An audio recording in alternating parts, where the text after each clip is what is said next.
जिंदाबाद विकास पूर्ण अखिलेश यादव जिंदाबाद जिंदाबाद जिंदाबाद जिंदाबाद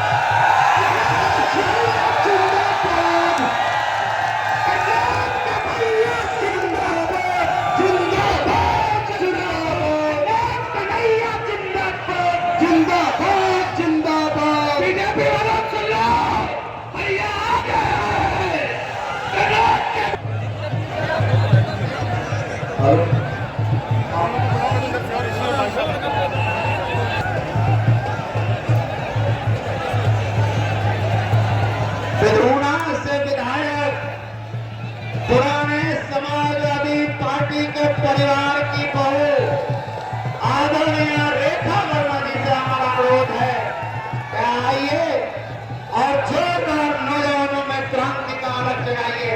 आदरणीय रेखा वर्मा वैक्सीन लगवा दी।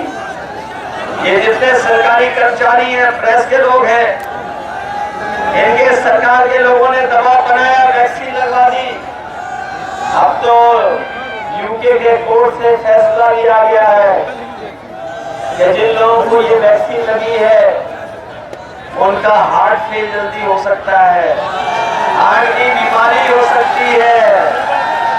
बताओ, वो जब अपना वैक्सीन का सर्टिफिकेट देखेंगे तो वोट किसको देंगे?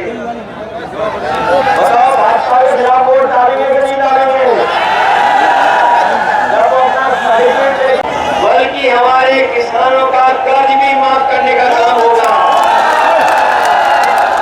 और कर्ज इसलिए माफ करना चाहते हैं, इन बीजेपी वालों ने उद्योगपतियों का, बड़े बड़े लोगों का तो कर्ज माफ किया, और जब कर्ज माफ करने का इन्होंने नियम बनाए तो नियम ये बनाया कि 5 करोड़ से ऊपर जिन लोगों का कर्ज है उनका कर्ज माफ हो जाएगा। हमारे किसान भाइयों, बताओ, गांव के रहने वाले गरीब, इनका लाखों में हजारों में कर्ज होता है, इनका कर्ज ना माफ करना पड़े, इनका कर्ज बना रहे, कर्ज इनका और सर पे चढ़ जाए, इसलिए इन्होंने नियम बनाया था कि 5 करोड़ से ऊपर जिन लोगों ने कर्ज लिया उनका कर्ज माफ होगा। बीजेपी की सरकार ने 16 लाख करोड़ कर्ज माफ कर दिया उद्योगपतियों का, बड़े लोगों का। हम अपने किसान भाइयों कह के जा रहे हैं, इनका लाखों में कर्जा है, अगर वो करोड़ों में उद्योगपतियों का माफ कर रहे हैं तो अपने गरीबों का, किसानों का लाखों में जो कर्जा है वो माफ करने का काम है। ये हमारे जो नौजवान साथी हमें दिखाई दे रहे हैं, ये बीजेपी वाले गांव-गांव कार्यक्रम चलवा रहे थे, विकसित भारत यात्रा। ये विकसित भारत यात्रा का अगर सहयोग हमारे प्रधानों ने न किया होता तो इनकी विकसित यात्रा नहीं चल पाती। ये विश्व गुरु बनाना चाहते हैं देश को। हम बीजेपी के लोग कहना चाहते हैं, जिस समय हमारा किसान खुशहाल होगा, विकसित भारत भी बन जाएगा और नौजवान को नौकरी रोजगार मिलेगा तो विश्व गुरु भी हमारा भारत। नौजवान साथियों, इस सरकार ने धोखा दिया कि नहीं दिया धोखा आपको? इन्होंने नौकरी निकाली, परीक्षा लिखवाई और बाद में पेपर लीक कर दिया। बताओ, पेपर लीक हुए कि नहीं हुए? और एक पेपर लीक नहीं हुआ, 10 से ज्यादा पेपर लीक हुए। यही नौजवान जो तैयारी कर रहे थे, सालों साल कोचिंग कर रहे थे, बड़ी मेहनत से पढ़ाई कर रहे थे, किराया मांग करके, उधार कर करके इन्होंने पढ़ाई पूरी की, कोचिंग की, और जब परीक्षा लिखी, जब वो परीक्षा दे करके नौजवान घर लौटा तो पता लगा पेपर लीक हो गया, परीक्षा कैंसिल हो गई। इस सरकार में जो भी परीक्षा हुई है सबके पेपर लीक हो गए। बताओ, ये सरकार कैसी है जो अपना लीकेज नहीं रोक पा रही है? बताओ, पेपर लीक हो रहे कि नहीं हो रहे? ये कैसी सरकार है?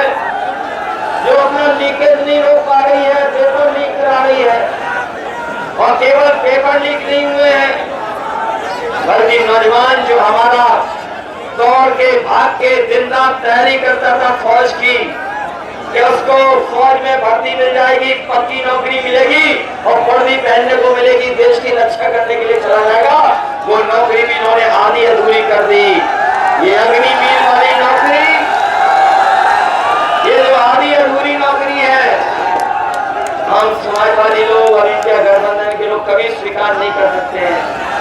नौजवानों, सरकार बनेगी, अग्निवीर व्यवस्था हमेशा हमेशा के लिए खत्म हो जाएगी। ये 4 साल की नौकरी हमारा नौजवान स्वीकार नहीं कर सकता। और ये अग्निवीर में कोई आपका सम्मान नहीं है, ना आपको कोई इसमें सम्मान मिलेगा, ना आपको कोई सुविधा मिलने जा रही है। और अगर शहीद भी हो गए तो आपको सम्मान के साथ घर नहीं पहुंचाएंगे। याद होगा आपको, ये नेताजी ने किया था कि अगर कोई जवान शहीद होता था तो उसको सम्मान के साथ उसके घर परिवार तक ला करके उसको सम्मान देते थे। ये नेताजी का फैसला था। आज अग्निवीर अगर कहीं शहीद होगा तो उसको सम्मान नहीं दे रही सरकार। अभी पंजाब का 18 साल का नौजवान अग्निवीर में भर्ती हुआ, शहीद हो गया, उसको घर पहुंचाने के लिए सरकार ने एम्बुलेंस भी नहीं दी, न सम्मान दिया, न उस घर परिवार की मदद की। और जो एम्बुलेंस देके भी आई थी वो सरकार की एम्बुलेंस नहीं। हम अपने साथियों को कहना चाहते हैं, बड़े बड़े विभाग जो सरकारी हैं उसमें सब नौकरी आउटसोर्स हो गई है, सुविधा में चली गई, कॉन्ट्रैक्ट पे चली गई, निजी हो गई। और ये जो हमारे खाकी वर्दी वाले कभी कभी आज तो अच्छा सहयोग कर रहे हैं, हमें आपको व्यवस्था में हमारी मदद कर रहे हैं, लेकिन कभी कभी खाकी वाले भी हम लोग को डराते हैं। ये लोग भी समझ लें, ये लोग भी समझ लें, अगर बीजेपी की सरकार आ गई तो फौज की भर्ती तो 4 साल की कर दी उन्होंने, इनकी 3 साल की नौकरी हो जाएगी। और ये नौकरी के बाद हमारे और आपके साथी घूम रहे होंगे। कभी कभी ये सवाल करते हैं कि ऐसे कैसे हो सकता है, ये कहते हैं ये कैसे हो सकता है। तो मैं उससे पूछता हूँ, बताओ क्या आपको पता था कि अग्निवीर 4 साल की नौकरी हो जाएगी? क्या आपको पता था कि बीजेपी के लोग हवाई जहाज भेज देंगे? क्या आपको पता था कि बीजेपी के लोग पानी के जहाज भी भेज देंगे, बंदरगाह भी भेज देंगे? क्या आपको पता था कि ये टेलीफोन की कंपनियां भेज देंगे? क्या आपको पता था LIC भेज देंगे? आपको नहीं पता था, आपको ये भी नहीं पता था कि आधी रात ये नोटबंदी कर देंगे। बताओ क्या पता था आपको? तो इसलिए जहां ये चुनाव हमारे आपका भविष्य का है, वहीं आने वाली पीढ़ी के भविष्य का भी चुनाव है। इसलिए बताओ, संविधान बचाओगे कि नहीं बचाओगे?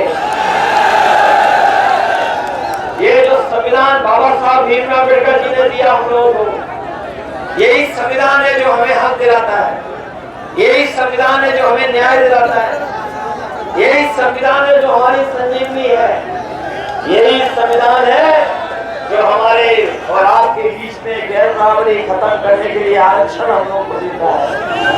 ये सरकार संविधान को खत्म करना चाहती है, लोकतंत्र को खत्म करना चाहती है, और ये हमें आपको ये जो एक वोट देने का अधिकार है उसको भी छीनना चाहती है। लेकिन हम उनको बता देना चाहते हैं, जो संविधान बदलने के लिए निकले हैं उसको ये सब लोग मिलकर के बदलने का काम करेंगे। बदलोगे कि नहीं बदलोगे? और ये जो डबल इंजन की सरकार है, परीक्षा कैसे हो गई जिसका पेपर लीक हो गया,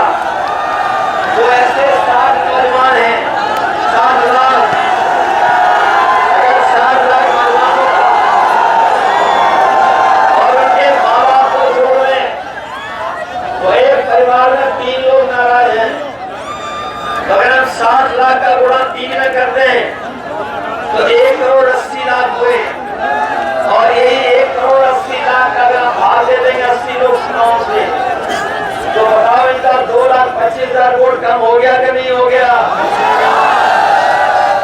हो गया 2,25,000 कम वोट। बीजेपी कैसे इस बार? क्या बचेगी बीजेपी इस बार? और इस बार तो हमारे क्षत्रिय भाइयों ने, हमारे क्षत्रिय भाई इस बार तलवार से नहीं मतदान करने जा रहे हैं, मत का वार करेंगे इनके ऊपर। जो लोग कभी अपनी तलवार से वार करते थे, इस बार मतदान से वार करेंगे, मतवार होने जा रहा है। बताओ मतवार होगा इनके खिलाफ कि नहीं होगा? हमारे लोधी समाज के लोग जो मेहनत करते हैं खेत, और हमारे गांव से लेकर के खेती बाड़ी से लेकर के अर्थव्यवस्था को अच्छा बनाते हैं। सोचिए शाम के समय पर बीजेपी के नेता क्या कह रहे थे? लोधी समाज का वोट तो हम क्या कह रहे थे? शाम होते ही भाषा बदल जाती है। हमें कारण नहीं पता है कि क्यों कारण शाम होते ही भाषा बदल जाती है। बताओ हमारे लोधी समाज को क्या अपमानित कर रहे थे? कि पैसे को लेकर के अपमानित करने का काम किया। ये लोधी समाज के लोग, हमारे लोधी राजपूत समाज के लोग बहुत स्वाभिमानी हैं। वीरांगना अवंतीबाई के परिवार के सदस्य लोग हैं। जिन लोगों ने अपमानित किया है उनको इस चुनाव में अपने वोट से हिसाब किताब करने का काम करेंगे। और अपने लोधी राजपूत समाज के लोगों मैं कह के जा रहा हूँ, मैं रसूलाबाद में हवाई पट्टी पर उतरा था, और हवाई पट्टी पर केवल एक बार हवाई जहाज उतरा, दोबारा ये सरकार ने हवाई जहाज नहीं उतारा, खराब कर दिया। वही हवाई पट्टी पर दोबारा उतरा तो मैं उतरा। मैं अपने लोधी समाज के भाई बहनों को कहना चाहता हूँ कि वो एयरपोर्ट जो बनने जा रहा है उसका नाम वीरांगना। बोलो उनके नाम पे कर दें कि नहीं करें हम लोग? वीरांगना अवंती भाई, उनके नाम पर हम लोग करने का काम करें। न केवल वीरांगना अवंती भाई के नाम पर कोई एयरपोर्ट होगा, बल्कि सिरवा में जो पैरामेडिकल है, जो पैरामेडिकल नर्सिंग मेडिकल कॉलेज के सामने है, उसको भी उनके नाम से उनको सम्मान देने का काम करेंगे। जो लोग कह रहे हैं कि मेडिकल कॉलेज बाबा साहब भीमराव अम्बेडकर जी के नाम पर हो गया है, न उसका कोई नाम हटा पाएगा, न कोई बाबा साहब भीमराव अम्बेडकर जी का दिया हुआ आरक्षण उस मेडिकल कॉलेज से खत्म कर पाएगा। जैसा आरक्षण से उन्हें डॉक्टर पढ़ने की अनुमति मिली है, उनकी संख्या बढ़ी है, उसको और बढ़ाने का काम हम समाजवादी लोग करें। ये क्षेत्र बहुत पिछड़ा इलाका था, ये हमारे पुराने नेता जानते होंगे। जब मैं पहली बार चुनाव लड़ने आया था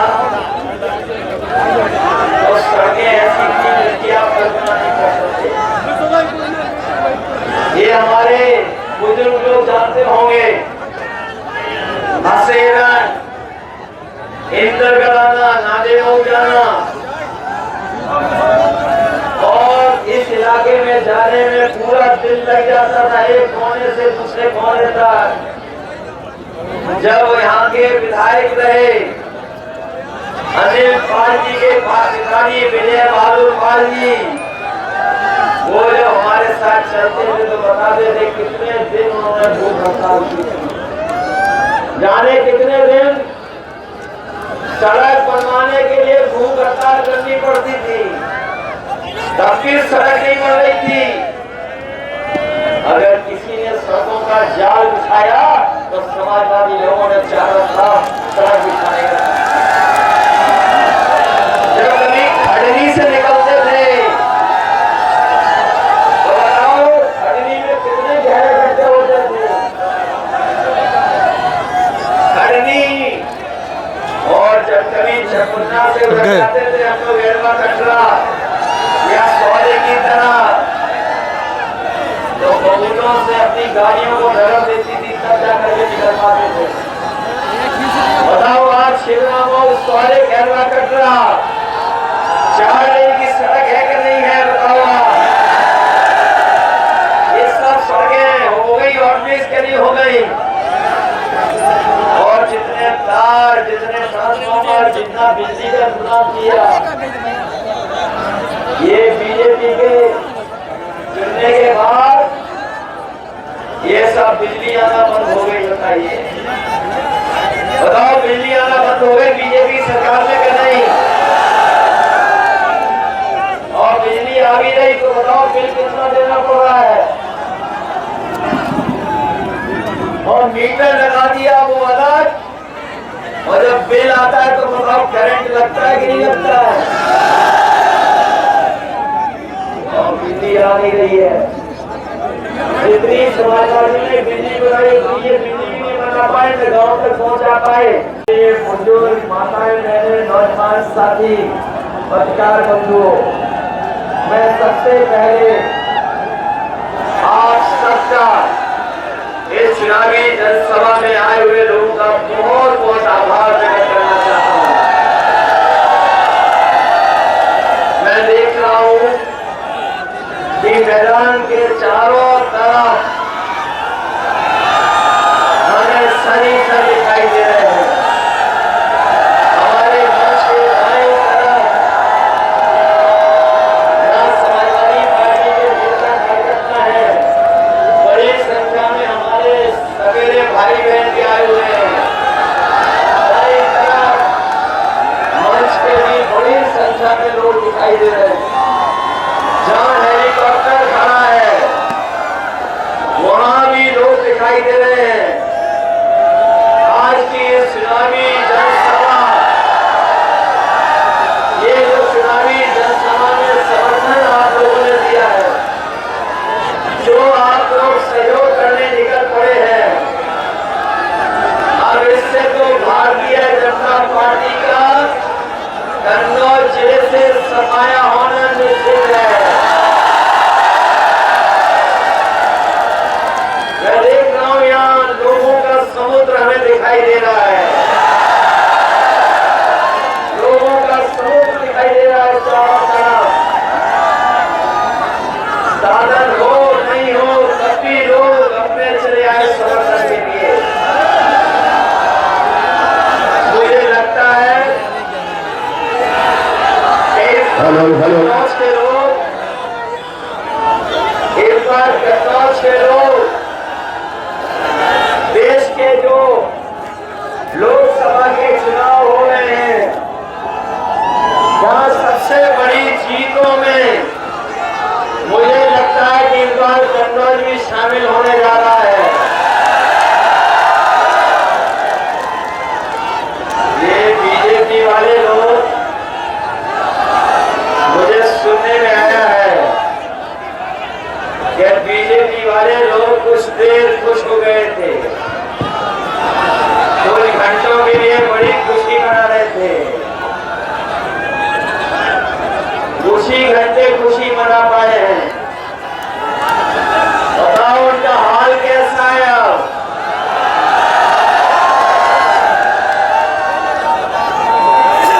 कहां चले गए बीजेपी वाले लोग? और इसलिए नहीं, हमारे कन्नौज के लोग जानते होंगे, जहां पर विकास छूटा था वही छूट गया। जहां विकास छोड़ा था हम लोगों ने, उससे आगे ये कन्नौज का विकास नहीं किया इन्होंने, और इनको केवल 10 साल का हिसाब किताब नहीं देना है, बल्कि 17 साल का हिसाब किताब देना है। दिल्ली के 10 साल और लखनऊ के सरकार के 7 साल, बताओ 17 साल का हिसाब देना है कि नहीं देना है? और 17 साल में हमारे किसानों के साथ धोखा दिया। किसान भाइयों, देश के प्रधानमंत्री जी आए थे, कन्नौज में कई बार आए और कह के गए थे कि हम किसानों की आय दोगुनी कर देंगे। बताओ, गुरसाईगंज में आए थे, तिरवा में आए थे, बताओ हमारे किसान भाइयों, किसी की पैदावार का लाभ, क्या उनकी आय दोगुनी हो गई? आज आय दोगुनी नहीं की थी, उन्होंने काले कानून लाने का काम किया था, और काले कानूनों से हमारे किसान भाइयों की जमीन छीनना चाहते थे, जमीन छीनना चाहते थे, बल्कि उनकी पैदावार की लूट करना चाहते थे। हमारे किसान भाई पूरे देश के दिल्ली में बैठ गए, धरना दिया। किसान आंदोलन को रोकने के लिए बीजेपी के लोगों ने आरसीसी की दीवार बनवाई थी, कील लगवाई थी, ट्रैक्टर में कोई डीजल नहीं भरवा सकता था, लेकिन हमारे किसानों ने परवाह नहीं की। दिल्ली सालों साल घेरे रहे और तभी दिल्ली से लौटे थे जब सारे कानून वापस हो गए थे। 1000 किसान शहीद हो गया। इनकी सरकार में 1000 किसान शहीद हुआ है। हाथ से किसान की हत्या हुई है। किसानों पे, हम लोगों पे झूठे मुकदमे लगे हैं, लेकिन किसान पीछे नहीं झुका, अपनी एमएसपी की मांग कर रहा है। हम अपने किसान भाइयों को भरोसा दिलाते हैं, समाजवादी पार्टी, इंडिया गठबंधन और कांग्रेस पार्टी ने